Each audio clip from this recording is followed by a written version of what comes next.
I'm hosting another open house. This is where I'm recording this video. This one's in Claremont, California. Did a lot of door knocking before this, so hopefully people show up and you'll get a lot of pauses because I have to pause the video to let somebody in. Right now it's been pretty chill for Sunday. Today I wanted to talk a little bit about if you're thinking about buying a home, like what things to understand and what things like not to worry about, what things to worry about, I suppose. A lot of the same questions come up, a lot of the same concerns come up, and I feel like a lot of those concerns generally shouldn't be a concern. So I don't know, just talk a little bit about what you should expect, what things are less important than others. Let me bring you a little bit closer. So I think the first thing is when you start your home buying journey, you don't start with searching for homes. You have to start by getting pre-approved. You know your finances when you come into it, so you have a brief understanding of what you can afford. So say you're looking at houses and you want to be moved out by, I don't know, October or November. Actually, let's just say for simplicity's sake, what is it? Is this August?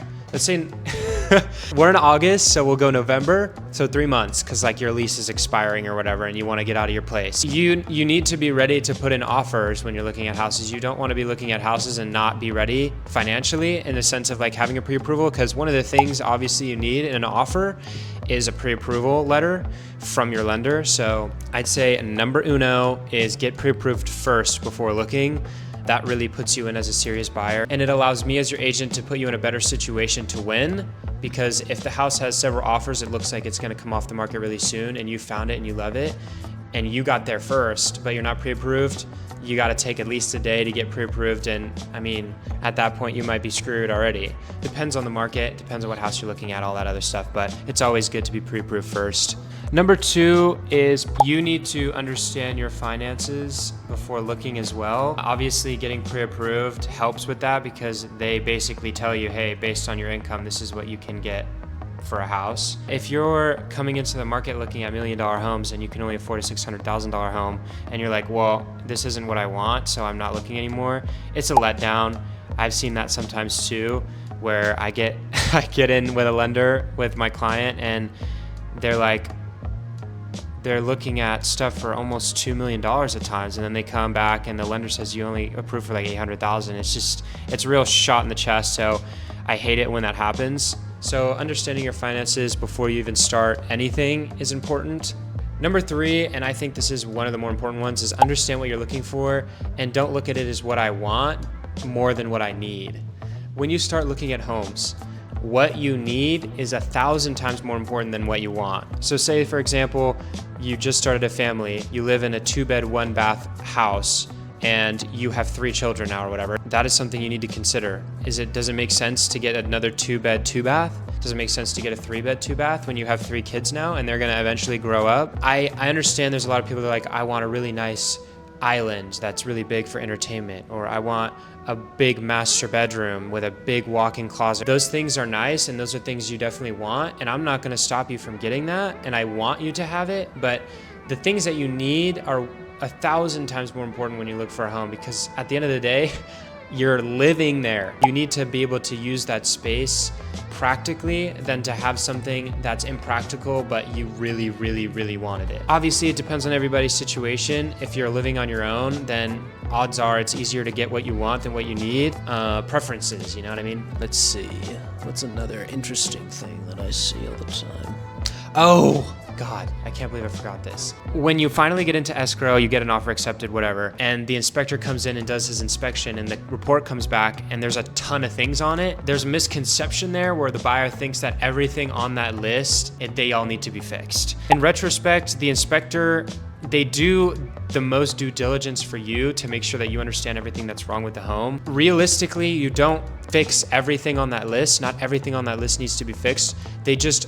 They have to tell you all these things that are wrong with the house. A lot of buyers, when they get to this point, they're like, holy, there's so many things wrong with this house. What do we do? These things are normal. The report is going to show you a ton of things. Not everything is gonna be wrong. That doesn't mean the house is in total disarray. And it's up to you and me to decide what things you want to ask credits for or what things you just straight up want to be fixed before moving into the home. Last thing, people get scared. They're not ready to buy yet, which depending on the situation is totally understandable, but I feel like a lot of people get cold feet when stuff happens that they don't expect. And that only happens when you are working with a dummy. It's the biggest financial decision you're ever going to make in your life for most people. So why would you work with somebody that doesn't know what they're doing? I'm not saying work with me. I want you to, but having the right person and making sure that don't ask Chat. You know what? This is a new step. Don't ask ChatGPT for advice on stuff. If you're doing that and you already have an agent, your agent's not doing their job. If you're asking ChatGPT to give you answers on stuff during an escrow that your real estate agent should know and should have answers for, that is not good. You should not have to do that one time. Obviously, this purchase is going to be financially one of the more stressful things you do, but everything else in the process should not be stressful, because if you have the right person helping you, it's easy, it's simple. There are some things that might come up, but it's not on you to be stressed about them. It's the agent's duty to make sure that you get through the transaction no matter what comes up. Because if you want a house and you put an offer in on a house and you get it accepted, it's because you want that home, and it's our job to make sure that you get it, but it's not our job to stress you out about it. One more thing that use them. And if you're not comfortable enough to ask them a question, they're not the real estate agent for you. You need to be 100% comfortable with your real estate agent, because this is a big transaction. So I think that's pretty much it. I just want to drive it into your brain that this should not be stressful. It should be fun. I'm here to make it fun for you.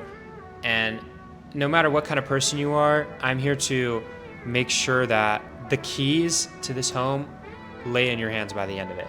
So keep that in mind when you're starting your home search. If you have any questions, put them in the comments. Yeah, that's it. I don't have an outro, so this is probably just gonna end right now.